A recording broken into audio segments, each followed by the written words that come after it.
Hoje a gente vai mergulhar numa história e tanto, tirada direto do livro de Reis, na Bíblia. É um drama sobre dois reis, uma guerra prestes a acontecer e um coro de 400 profetas garantindo a vitória. Só que, no meio de todo mundo, uma única voz se levanta para dizer o contrário. Prepara-se, porque essa é uma história sobre o peso da verdade e o perigo de só querer ouvir o que nos agrada. Essa pergunta é o coração de tudo. Imagina só, você está numa sala com 400 especialistas e todos eles, sem exceção, garantem a mesma coisa. Seria muito difícil duvidar, não é? Pois é exatamente nesse cenário, com um consenso que parece inabalável, que a nossa história começa. Então vamos entender o que está acontecendo. De um lado temos Acabe, rei de Israel. Do outro, Josafá, rei de Judá.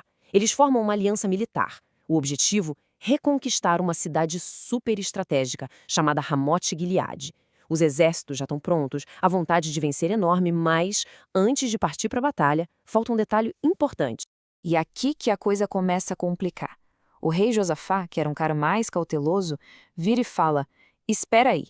Antes de mais nada, vamos consultar o Senhor. Ele não estava a fim de arriscar a vida dos seus homens só na palavra de outro rei.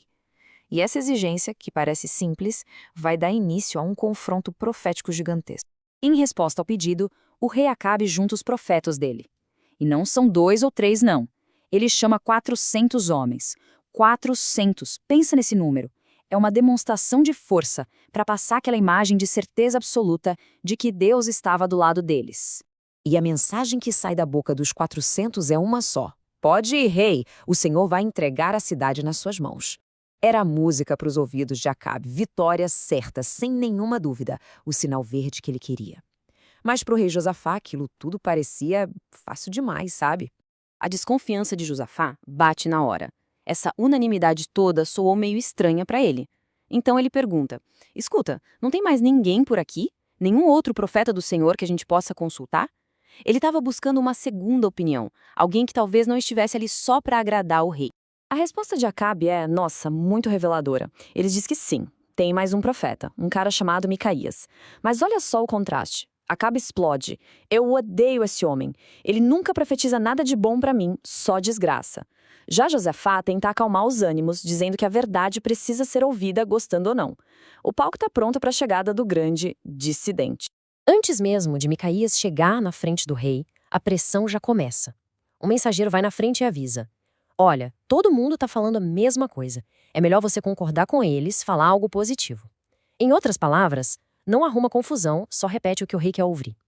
A pressão para ele se encaixar era enorme. Só que a resposta de Micaías é um desafio direto. Ele não demonstra medo nenhum e declara que a lealdade dele não é com o rei, mas com Deus. Ele diz: tão certo como um senhor vive, eu só vou falar o que o Senhor me disser. É uma declaração de integridade absurda, um compromisso de falar a verdade não importando o preço. Quando finalmente ele chega na frente dos reis, Micaias primeiro entra no jogo deles. Com um sarcasmo cortante, ele repete exatamente o que os outros disseram. Ah, sim, pode atacar, você vai ser vitorioso. Mas o tom dele era tão debochado que o próprio Acabe percebe e se irrita, exigindo que ele pare de brincadeira e fale a verdade. E aí, pressionado, Micaias solta a bomba. Ele conta a visão real que teve. Uma visão de desastre completo. Eu vi todo Israel espalhado pelas colinas, como ovelhas que não têm um pastor. Era o exato oposto da vitória garantida que Acabe e os outros 400 profetas tinham pentado.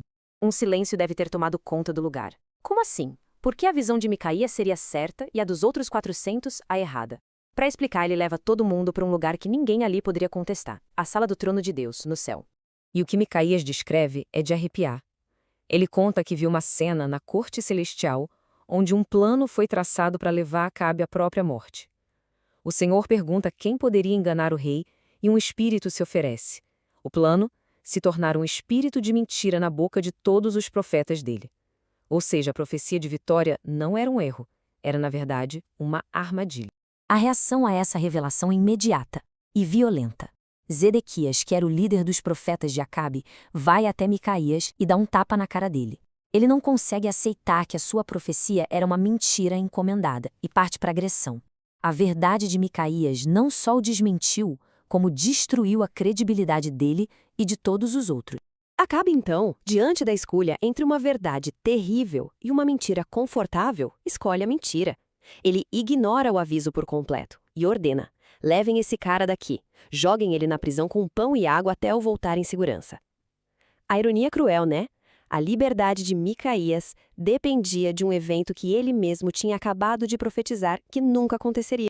Enquanto é arrastado para a prisão, Micaías grita seu desafio final para todo mundo ouvir. Se você, rei, voltar em segurança, então podem dizer que o Senhor não falou através de mim. Ele aposta a própria vida e reputação no resultado daquela batalha, transformando o destino do rei na prova final da sua profecia. Então, eles vão para a guerra.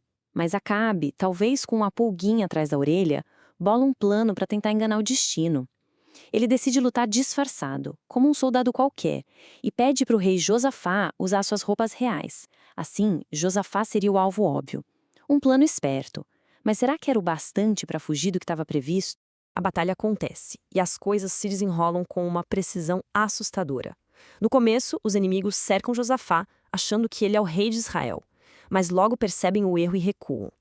E aí vem um momento decisivo. Um soldado inimigo atira uma flecha a esmo, sem mirar em ninguém em particular. E essa flecha aleatória cruza o campo de batalha e acerta Acabe, o rei disfarçado, bem na única fresta da sua armadura. O ferimento é fatal. Acabe sangrando até a morte dentro da sua carruagem. Quando a noite cai e a notícia da morte do rei se espalha, o exército de Israel entra em pânico e se dispersa. Um grito ecoa por toda parte, cada um para sua cidade, cada um para sua terra. A visão de Micaías se cumpre ao pé da letra, as ovelhas espalhadas, sem pastor. E o final da história é sombrio. Quando a carruagem ensanguentada do rei é lavada, os cães vêm e lambem o sangue de Acabe, cumprindo uma outra profecia antiga contra ele. Cada detalhe, por mais terrível que fosse, se concretizou. E tudo isso nos leva de volta àquela primeira pergunta. Essa história de milhares de anos nos deixa com uma questão que nunca envelhece.